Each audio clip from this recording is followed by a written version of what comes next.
Alright. What do we got? 24 minutes into 1 hour, so yeah, we'll run it right through. Where the fuck is patient 4? Part 4 to 7. Okay, we're TF. Sorry, did I swear? Oh, dearie me. That is Azrads. Why? The expletives.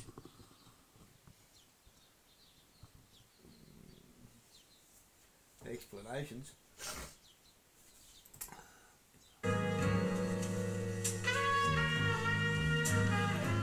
What happens to Elon Musk's brain implant patients when things go wrong?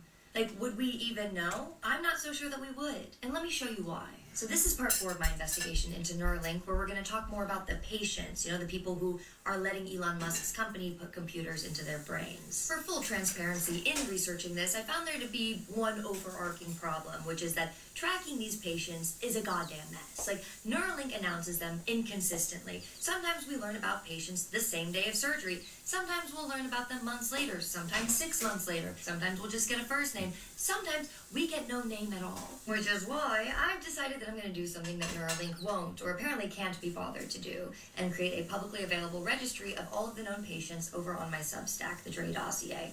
And I'm going to include what their surgery was, where it was, how they're doing. This will, of course, be based off of publicly available information. I'm not privy to the actual insights from the trials, but this will at least give us a sense of, organization, which is what we should be getting from a company who is running these risky medical trials. Now, it's important to note what is considered normal when it comes to Neuralink patients and their social media presence. Almost all of them are on X with brand new accounts, most of them created right around the time of their surgery, if not literally the day after.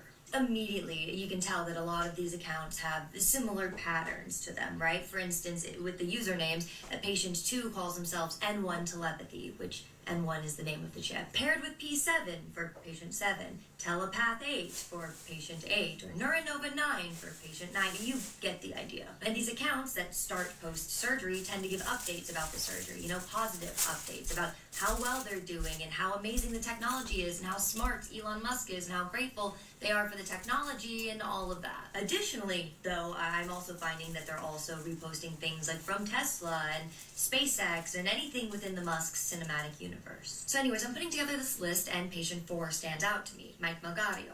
And his surgery was in early 2025, I think around February from what I can tell. He's a pretty advanced ALS patient, so he has almost no movement in his body, and he has a job as a survey technician. Now, he's one of the few, if not the only one, that I can't find really any social media information on. Like, no Twitter, X, no Instagram, no Facebook, nothing. And my first thought is like, okay, well, maybe he's just a private guy and he wants privacy, which would be totally understandable. But then I realized that he is one of the few patients that Neuralink includes in their big events, like the summer funding update. They show this one video clip of him that I've seen, a few times over, but it's the same one of him talking about how happy he is that he has Neuralink and how he's one of the few patients that has a full-time job to support his family, and he couldn't do it without Neuralink. It also is a bit bizarre that anytime I go to Google Neuralink patient 4, it literally says that there is no publicly known patient 4. Not no publicly known info, sparse info about this patient, no publicly known Neuralink patient 4. Like he doesn't exist, but he does exist because we have 12 patients, 13? One, something like that. Every other patient, there's at least one article or one announcement that pops up, but not for patient 4. Actually, there is one thing that does pop up, and it's a pretty concerning GoFundMe. It was created on June 24th, 2025, so around 4 months after his surgery, and the language stopped me cold. Trigger warning, by the way.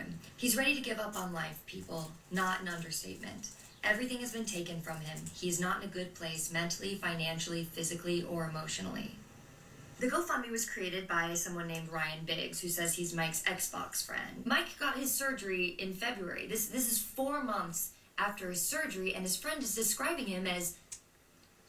So I start going through the GoFundMe a little bit more because I see that Ryan has posted some updates, and There are screenshots of Mike begging for rent money in what looks like a Discord chat or something. On July 2nd, Ryan had posted an update saying that there was this massive influx of donations that came through and the timing couldn't have been better because Mike was just basically begging everybody for rent money. And he literally posts a screenshot of a conversation that's not even between him and Mike. It looks like it's between Mike and some girl named Avery, where he's saying, "I hate to ask this, but I'm stuck in an embarrassing and tight spot. Can I borrow some cash? Rent's coming up and we're short. I'm so sorry for asking." Like, this feels like not a friend supporting a friend, right? Anyways, I decided to look into Ryan Biggs because who the F is this guy? You know, like, what's his deal? He was also very hard to pin down, you know, very little social media. But I did find one LinkedIn page, which I'm pretty sure is his, and it says that he's a risk management consultant at Assurance, which, upon further investigation, was an insurance company that was acquired by Marsh McLennan, another insurance company, in April of 2020. Marsh McLennan is one of the largest insurance brokers in the world. Like, they handle corporate liability for major companies, including, and not limited to, medical device manufacturers. Just worth noting. He has a few posts from 6 years ago relating to work, and then nothing. Like, total silence. Until suddenly, 3 posts about a GoFundMe from about 4 months ago. And he didn't just post the GoFundMe one time. Like, he shared it repeatedly with his professional network. And the posts got around 10 shares each without any comments or likes, which is weird. And for a dormant account that hasn't posted much in 6 years, I think is notable. You do not post about your friend's medical emergency on your professional LinkedIn account unless you have terrible judgment or this is your work. Maybe? Here's what he posted 4 months ago. The GoFundMe had less than $300 after a little over a week. Yesterday was absolutely insane and took us to over 19K. However, Neuralink, misspelled, saw the GoFundMe and they are going to make Battlefield 4 compatible with Neuralink, misspelled in a different way, an absolute miracle and storybook ending. Okay, so a lot to unpack there. He spells Neuralink incorrectly 2 different ways within one post, which is weird because in the GoFundMe, he spells it correctly. I'm speculating here, but it's giving plausible deniability. Like, I don't even know how to spell their name. Like, how could I be working with them? Again, total speculation on my part. That's the vibe it's giving off. And I tried to look up the Battlefield 4 claim to the best of my ability and didn't see any news about that. I searched Neuralink's blog, press releases, gaming news, YouTube, Reddit, nothing. So why is Ryan calling this a storybook ending when his friend is still described as the game doesn't exist and nothing seems to actually be resolved? Like, what about this is a storybook ending? So I did what I always do when something smells a bit off, and that's chase the money. So I went back to the GoFundMe page and I went to the donors list. I started scrolling through the donors list and I see small donations, you know, $10 here, $25 there, lots of anonymous donations. And then I see a $3,000 donation from none other than Siobhan Zillis. Are you... I immediately stopped scrolling. I am aghast. Like, what the actual fuck? For those of you who are unfamiliar, Siobhan is the Director of Operations and Special Projects at Neuralink, one of the most senior executives at the company. Oh, and on top of that, she's also the mother of 3 of Elon Musk's children. And she's donating to whose GoFundMe? Like, why would Siobhan do it this way? Like, wouldn't it just be better to cover the costs through the trial? You know, like you're supposed to? Is it appropriate or even legal for a senior company executive to be personally donating to a patient's crisis fund? I mean, doesn't that create some kind of conflict of interest? Doesn't that blur the line between company's responsibility and personal charity? I mean, the FDA has some pretty strict laws about that as well. I mean, I think I already know the answer to this, but was this psychiatric crisis reported to the FDA? Because I know that they have pretty strict requirements when it comes to clinical trial sponsors reporting serious adverse events in their public filings. I don't know, man, but ideations 4 months after getting an experimental brain surgery seems like it would probably qualify for that. If you don't report these kinds of adverse reactions to places like the FDA, then no other patients are actually giving informed consent because they're not informed about what potential adverse reactions there might be. I don't have all the answers for this, but what I do know is that if Mike is struggling financially, mentally, physically, 4 months after volunteering for an experimental brain surgery, that is on Neuralink. 100%, because Mike is giving up a hell of a lot more than Neuralink is at this point, and the fact that he is even struggling at all financially, the fact that they're not paying him on top of covering medical expense, Because here's the God honest truth. Mike is generating data every single day that makes Neuralink's products a lot better. And that helps recruit more patients, and that helps make their pitch better to investors and more compelling. He's doing exactly what they need him to do, regardless of if it's an adverse event or not. Shame on you, Elon Musk. You're the wealthiest man in the world, and you're leaving your trial participants to crowdfund their survival. A monster. A monster. And look, trying to be objective here, I don't know if Mike is actually... I don't know if Ryan Biggs is even real. Like, I don't know any of that from where I'm sitting. I can't know that. But what I do know is that this looks bad. Like, really, really bad. I did reach out to Ryan Biggs. I sent him an email, so we'll see. I reached out to who I believe is Mike's partner, but no response yet. So Neuralink, if you want to dispute any of this, you know where to find me.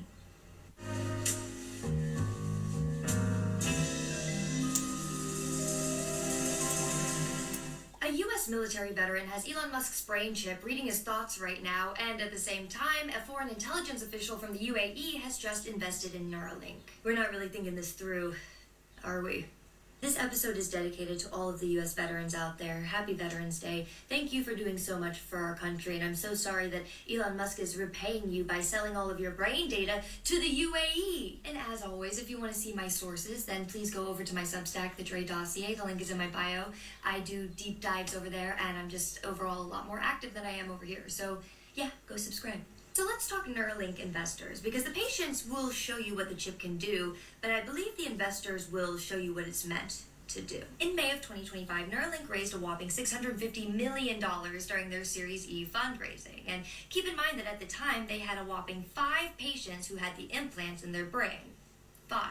Now that's a massive investment for a company with barely enough people to know if this is even safe. It's an anecdotal amount of data for $650 million worth of investment. So what is actually being funded here? And more importantly, who's writing the checks? A lot of your investors here are going to be your standard, like Elon evangelists, right? You know, the Valor Equity Partners, get them to that $1 trillion. And then some of your Silicon Valley firms who are getting in before the IPO. But then the list kind of takes a sharp turn.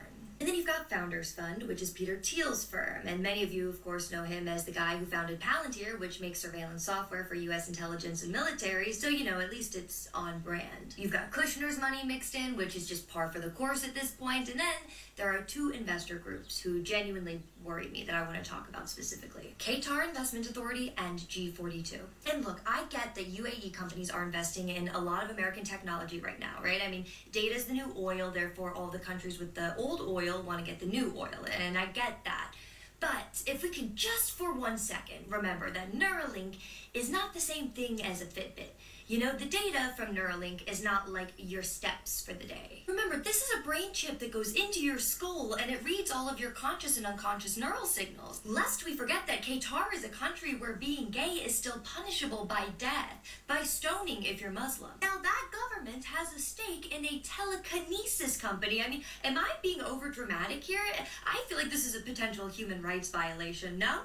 Anyone? Oh, okay. Moving right along to G42, who I guess is our new UAE best ally these days. And G42, for those of you who don't know, is based in Abu Dhabi, and on paper they are this AI cloud computing holding company, when in reality G42 is chaired by His Highness Sheikh Tahnoon bin Zayed Al Nahyan, the deputy ruler of Abu Dhabi and their national security advisor. Okay, so let me just make sure that I've got this straight here. A foreign intelligence official is investing in data from American brain chips that are currently implanted in U.S. veterans. Yeah, that's probably fine. Seriously, G42 is no joke. I mean, remember in 2019, the New York Times had published an investigation into an app called ToeTalk. It was a messaging app with millions of downloads in the Middle East and Asia. And I believe the name, it doesn't come from TikTok, but comes from the Indonesian term for immigrant, which is toe, I believe. And according to the Times, ToeTalk was a surveillance tool. The UAE government was tracking everything from your location to your conversations to every single person you connected with. Now, I know many of you are probably rolling your eyes thinking like, so what? We're all tracked on our social medias all the time. It's all surveillance. But think about the fact that this is a country where you can be imprisoned for criticizing the government, where activists just disappear. Like, oh my God, people like me, I would be so disappeared by now. I know surveillance in any capacity is not exactly favorable, but like that kind of surveillance has some real consequences. It's dangerous. But then we learned that G42 was also connected to Huawei, which is the Chinese telecommunications company that was banned in the US for national security reasons. So while we're all buddy-buddy with them right now, back in October of 2022, it was reported by the Financial Times that G42 had given this flight software to Huawei, which was used to improve Chinese military air-to-missile systems. And allegedly, this helped improve China's missile range and ability to evade detection by like 20 to 30%. Yeah, so this Neuralink investor allegedly helped China make better weapons to use against, well, us potentially, against American pilots. So that company also has access to data from a brain chip that's inside a US military veteran. Just when we were ready to throw in the towel with them, they did something special for us, In 2021, G42 partnered with Israeli defense contractors to form Presight AI, which was helping build Israel's Iron Dome. Just like that, we forgave them. How could you not? It's like, they brought us the Iron Dome. I mean, that's like the flowers and apology card of AI warfare. I mean, how can you stay mad at that? I don't know. They know our weakness. He knows our weakness, Israel. As it turns out, foreign investors aren't exactly the only sus thing about this story, because the UAE and Qatar were not exactly unwanted investments. They were very coordinated. I'm talking Treasury fast track, Trump visit, deal closes in weeks, UAE prime study opens, kind of coordinated. Also, I found a couple of Neuralink Elon Musk shell companies that I'm pretty sure they were hoping that people probably wouldn't find. At least there's one really big one that is kind of crazy. But honestly, that deserves its own video. So, guess I'll see you in part 6. Bye.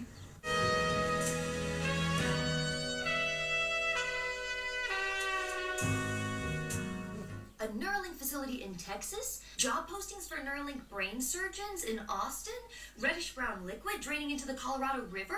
Jesus, I guess someone's got to figure out what's going on here. This is part 6 of my Neuralink investigation, and for all of my sources and for the full deep dive, as always, go over to my Substack, the Drey Dossier. The link is in my bio, and this is an important one to have receipts on, okay? These are some important receipts. So in order for you to fully appreciate this part of the investigation, we have to go back a month ago when Neuralink announced new facilities in San Francisco, California. And I remember reading that and thinking to myself, like, that's strange. Don't you hate California, Elon Musk? Like, hasn't that been your whole thing lately? Like, you moved all of your other ventures out of state, made a big deal about it, just beating the Texas drum. I seem to remember that you couldn't shut up about how California is overregulated and hostile towards business. So what are you doing back here, fam? But then I thought, well, if I want to figure out what he's planning to do in his new facilities in San Francisco, I should probably first figure out what he's been doing in his facility in Austin. So I just decided to Google Neuralink Austin address to see what would come up. And the same address over and over kept appearing, and it was 2200 Caldwell Lane, Del Valle, Texas. So I pulled this sucker up on homes.com because I don't know about you, but I want to see what a Neuralink facility looks like. And to my dismay, I saw the most gorgeous property, 37 acres, rolling hills. It's lush and it's green and it's so very pretty. This beautiful property right on the Colorado River in the outskirts of Austin, so like the suburbs of Austin. So as I'm scrolling down to the ownership records to see when Neuralink purchased this property, I don't see Neuralink's name anywhere. I see that the last time that this property was closed on was in February of 2021 by a company called River Bottoms Ranch, LLC.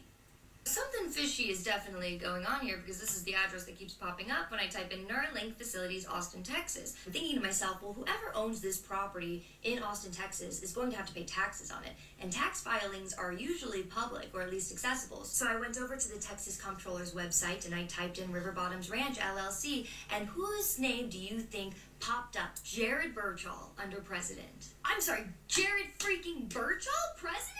Do you guys know who this guy is? He runs Accession LLC, which is basically Elon Musk's family office. This is the guy who manages all of Musk's personal fortune, who handles, I guess, all the paperwork when Musk doesn't want to put his name directly on something. So this isn't just some random ranch that Neuralink is leasing space from. Like, this is a proper Neuralink facility, 37 acres worth, and they just registered it, I guess, under some kind of shell company with a ranch name and put Musk's money manager as president. And because I was curious if they were doing this with any other company, I kind of dug around a little bit, and I found another Birchall company called Horse Ranch LLC, which is also connected to Birchall and owns 620 acres next to Tesla's Gigafactory.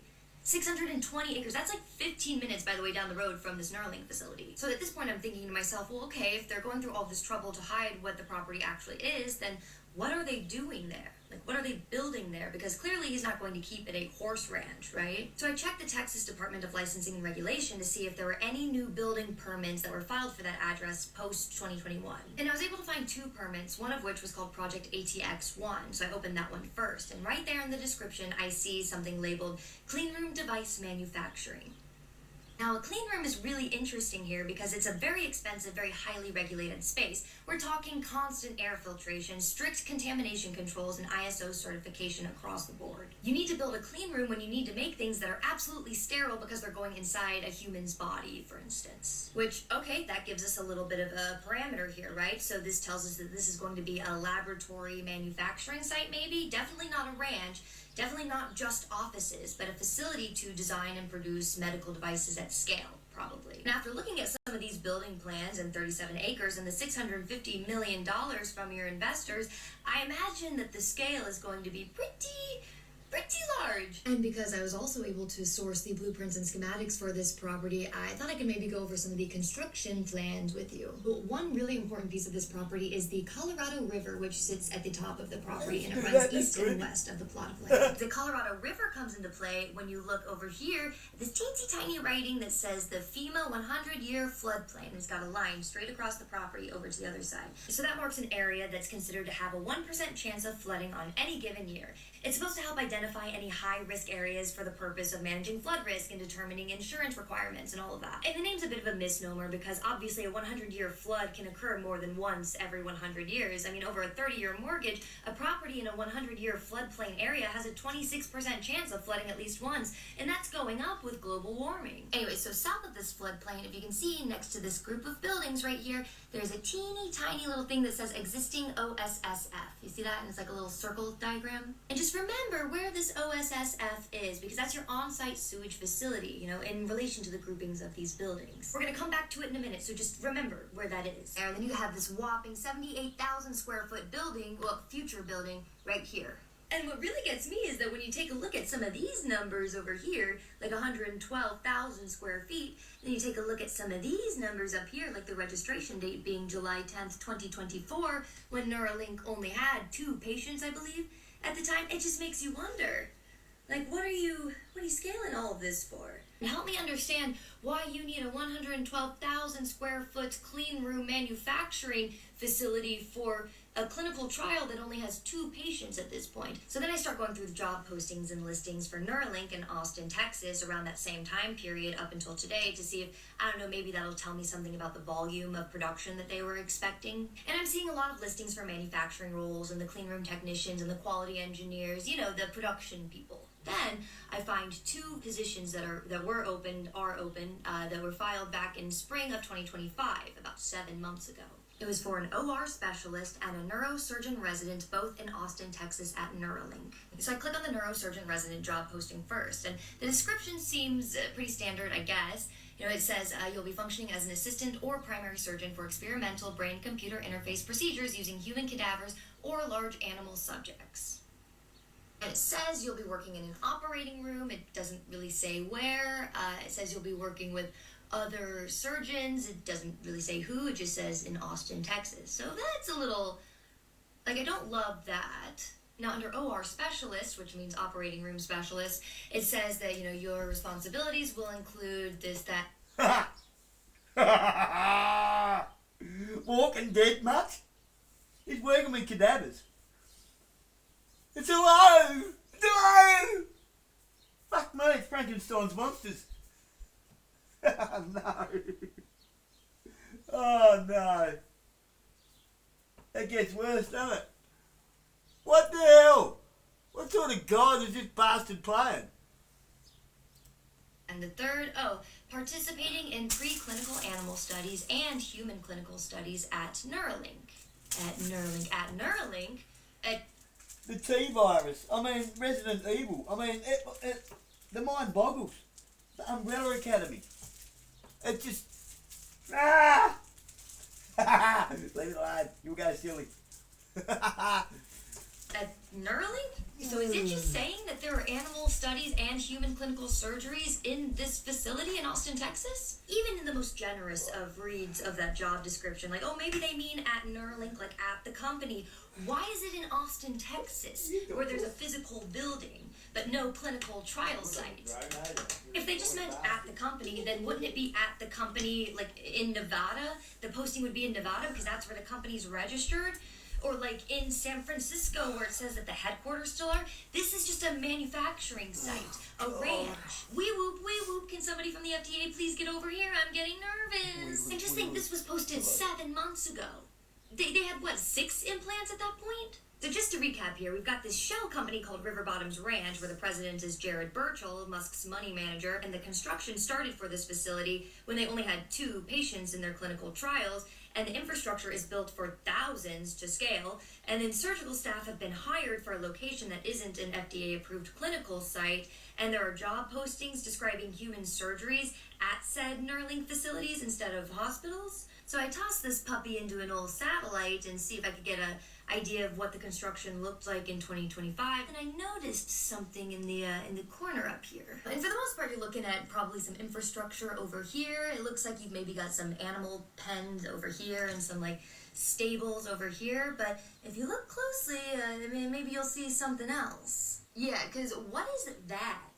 This liquid that seems to be oozing or draining from this building that looks like the stalls. Far be it from me to know what this reddish-brown liquid is, but it looks to be flowing towards this little drain thingy over here, right? I mean, it looks like it's probably going down a hill towards this little drain thing. And if we remember from the schematics, methinks that is the existing OSSF, draining from there.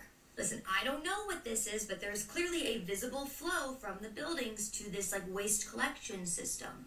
At best, Neuralink is, I don't know, scaling production really fast, way faster than their public trial numbers suggest, and we don't have visibility into where those devices are going or who's using them. At worst, experimental brain surgeries could be happening at or near a facility that doesn't officially exist in the clinical trials. I mean, that's no public FDA oversight that we can trace, no patients that we can verify, generating waste that we can literally see from space. So what exactly is happening at 2200 Caldwell Lane? And more importantly, who is it happening to?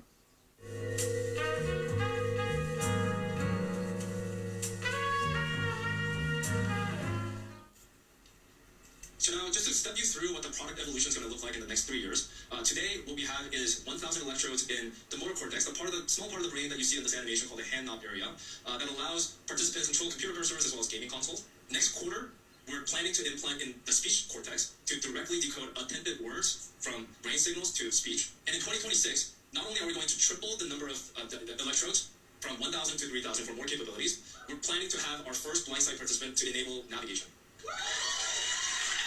That's DJ CO, Neuralink's co-founder and president, walking us through this very polished 3-year roadmap during their summer update this June. Unless, what if this isn't a roadmap at all? What if this is just the cover story? Now, before I get into this whole mess, if you want the receipts and all of the sources for everything I'm talking about in this video, then go over to my Substack, the Drey Dossier. It's free to subscribe, the link's in my bio. Also, just as a heads up, I'm going to be moving this entire series over to YouTube so that each episode can actually be in the long-form investigative format that it's meant to be. So if you want to keep following along in this series, then I suggest going over to my YouTube channel, the Drey Dossier, and subscribing over there. The link's also in my bio. So I check Neuralink's clinical trial site every single week, and I know that sounds probably paranoid to a lot of you, but honestly, if a private company is putting devices into live human brains, then I think, honestly, a little paranoia is probably healthy. All of these trials have to be registered on a government website called clinicaltrials.gov. It's public, anybody can go look them up. So I'm doing my usual check-in mid-November, right? And what do you know? All of a sudden, a new trial pops up. It's called Voice, Speech Restoration, and it takes place in Dallas, Texas, and it was posted on November 4th, 2025.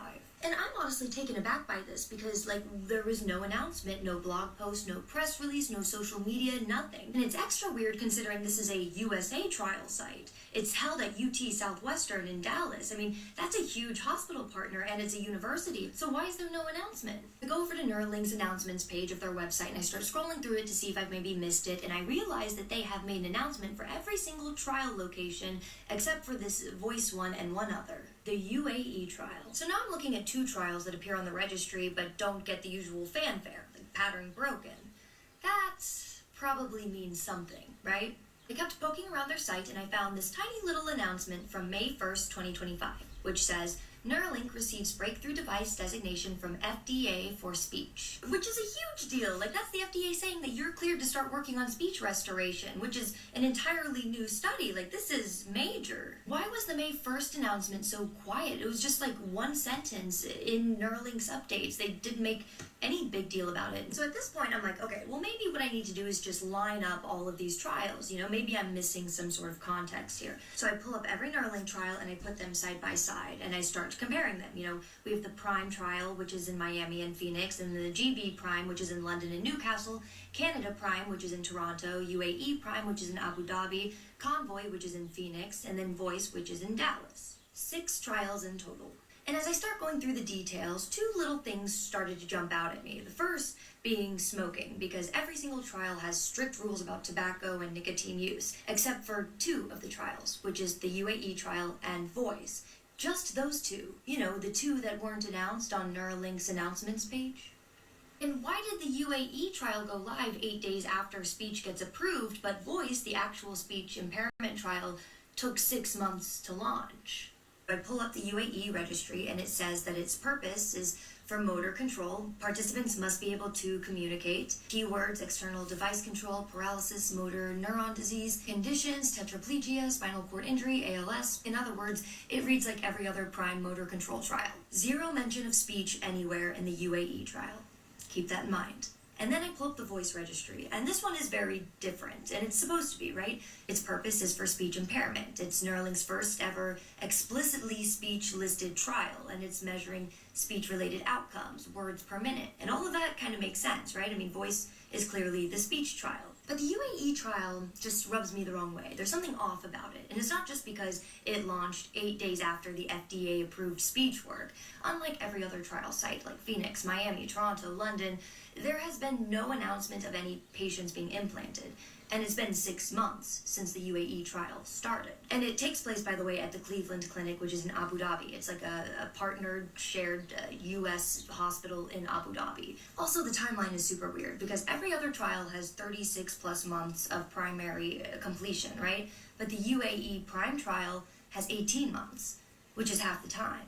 What's the rush there? Like, why would this trial need half the safety monitoring of all the others? Honestly, my ADHD brain was having a hard time trying to figure out what all these patterns were, so I thought this would be a good opportunity to pause and just understand a little bit better what the different risks with these surgeries were. So I started reading about the speech motor cortex surgery, and here's what I learned in plain English. Outside of the Voice trial, all of these other trials, Convoy, Prime, all of that has to do with the motor cortex. And they mess around mostly in this hand knob part of your brain. And that's this very well mapped out strip of brain, basically, that controls all of your hand and arm movements. Now, just because doctors have been doing it for decades doesn't mean that car salesmen have, like Elon Musk. So, yeah, it's still brain surgery. I mean, as we saw with patient 1 in the thread retraction complications, it can get really sticky really quickly. But you're usually, in this case, not wiping out someone's entire speech abilities or their memory just with one bad move. Now, Voice has to do with the speech cortex, so that's going to be implanting the chip into a different part of the brain. It's this part right here. And the neurologists put this in a category called the eloquent cortex. And the reason it's called the eloquent cortex is because that's the stuff where if you hurt it, then the person loses these abilities that you cannot easily get back. Things like producing speech, understanding speech, even parts of the internal thought process could potentially be lost, which is... So moving from this motor cortex area to speech and language does not seem like it's a lateral shift by any means. I mean, this is a major escalation in surgical and ethical risk we're talking about here. So I start looking for more information listening to the Neuropod, which is Neuralink's unofficial podcast, and it's an early September episode, and he says that he's going to talk through all of these new updates, and it'll be easier if I just show you. They have these 3 different types of trials going on around the world. For this speech restoration trial, they're also looking for participants. This is going to be available in the United States, but then also it's currently available in the UAE, in Abu Dhabi. This study site is listed here. If you support Neuralink and want to stay informed... I'm sorry, that podcast episode came out on September 4th, 2025. The UAE speech restoration?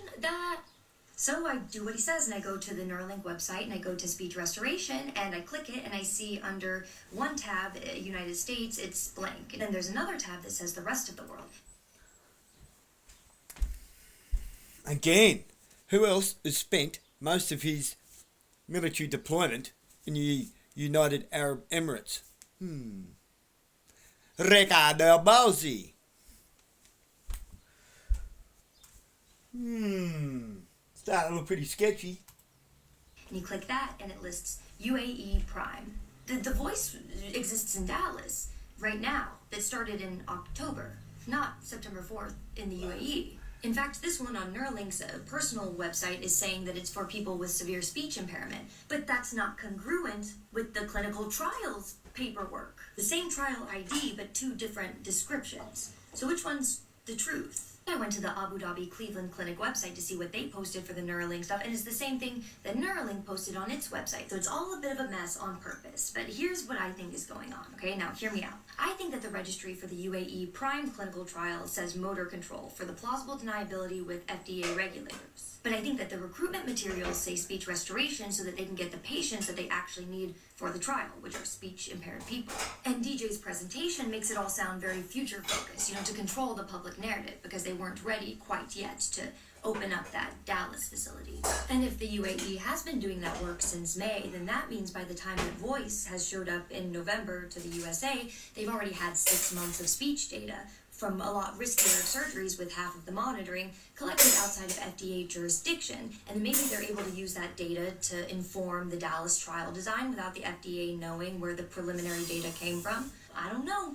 There's a lot of possibilities that could happen with this. And that's probably why they're keeping the actual FDA voice trial hidden, because they don't want anybody to ask, why there are 2 speech trials with completely different documentation. Because right now there are 2 different versions of what's happening in the UAE. One on paper for regulators, and then one in reality for the patients. And what's scary is that at the end of the day, this is just Neuralink exploiting vulnerable populations, not only speech-impaired patients who probably don't realize that they're just the beta test trial for the real FDA trial in America. But Neuralink specifically chose the UAE for a reason. Lest we forget, it's a place with human rights abuses and a lot weaker of oversight. And if they're willing to recruit vulnerable patients with contradictory information, run riskier surgeries with less monitoring, and collect data offshore where US regulators have less reach, who's to say what other vulnerable groups they'll do it to? Because blind sight is next, and then it's psychiatric conditions, and then chronic pain patients. And if Neuralink did this once, they'll do it again. Which is why I check the clinical trials website every week, because I don't trust a single thing they say. And neither should you.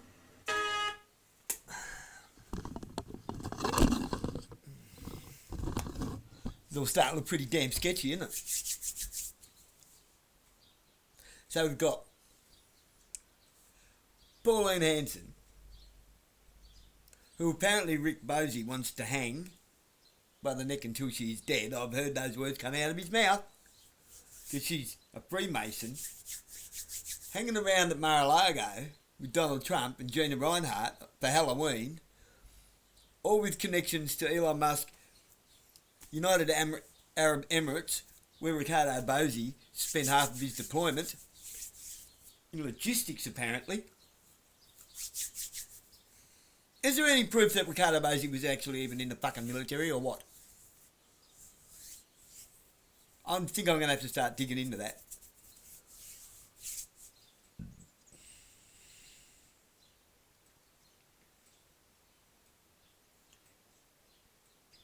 I'm going to show you something funny before I go. I don't think it's a thing.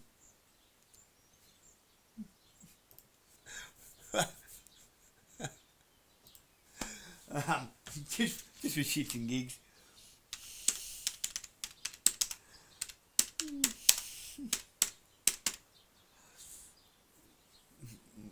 Oh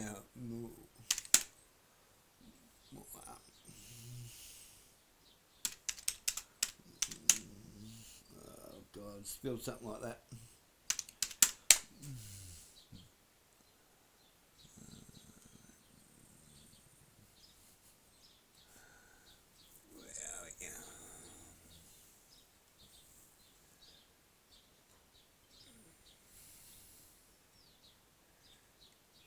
Where was it? I've seen it the other day. Where is it? God, it was funny.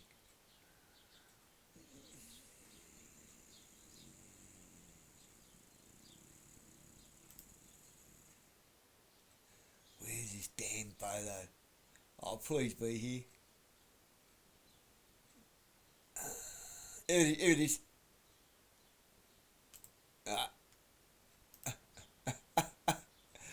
Seriously, you're gonna laugh at this.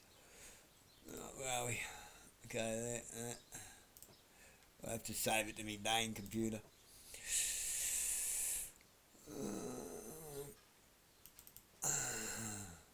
You're so gonna laugh at this.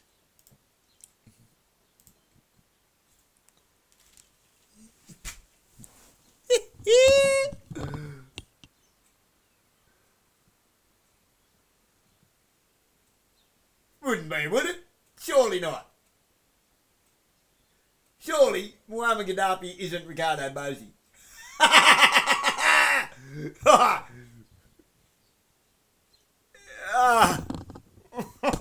Nah. Too many years in between. Muammar Gaddafi's much older than that. Or is he? I don't know. Who knows? That was good for a laugh. You got to, seriously. That's Umbrella Academy bullshit, like Resident Evil shit that's going on, isn't it? You got to finish that off with a bit of a giggle. You're going fucking mad otherwise. Oh, guys, love your work. God bless you. Bye for now.